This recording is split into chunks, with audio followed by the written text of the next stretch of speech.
ನಮಸ್ಕಾರ. ನಮ್ಮ ಜೊತೆ ಸದಾಶಿವ್ ಸರ್ ಇದ್ದಾರೆ. ಸರ್ ನಮಸ್ಕಾರ. ನಮಸ್ಕಾರ.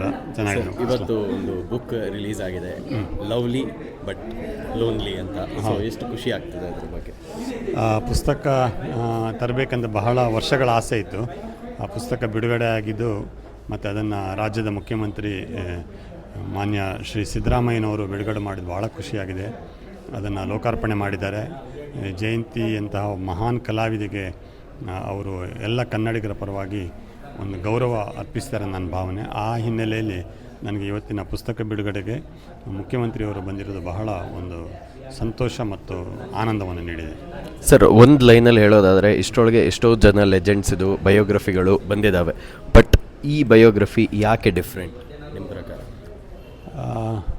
ಪ್ರತಿಯೊಬ್ಬ ಕಲಾವಿದರ ತಾರೆಯರ ಬಯೋಗ್ರಫಿಗೆ ಅದರದ್ದೇ ಆದ ವೈವಿಧ್ಯತೆ ಇರುತ್ತೆ. ಪ್ರತಿಯೊಬ್ಬರ ಹಿಂದೆ ಒಂದೊಂದು ಕತೆ ಇರುತ್ತೆ. ಹಾಗಾಗಿ ನಾನು ವಿಷ್ಣುವರ್ಧನ್ ಅವ್ರ ಸರ್ ಬಗ್ಗೆ, ಶಿವರಾಜ್ ಕುಮಾರ್ ಅವ್ರ ಬಗ್ಗೆ, ಮತ್ತು ಉಪೇಂದ್ರ ಅವ್ರ ಬಗ್ಗೆ, ರವಿಚಂದ್ರನ್, ಶಂಕರ್ ನಾಗ್ ಇವ್ರದ್ದೆಲ್ಲ ಬರೆದಿದೆ. ಜಯಂತಿ ಅವ್ರದ್ದು ಒಂದು ವಿಭಿನ್ನವಾಗಿದೆ. ಖಂಡಿತವಾಗಿಯೂ ಪ್ರತಿಯೊಂದು ಹೇಗೆ ವಿಭಿನ್ನವಾಗಿದೆ, ಇದು ಕೂಡ ವಿಭಿನ್ನ ಅಂತ ನನ್ನ ಭಾವನೆ. Thank you sir. Thank you.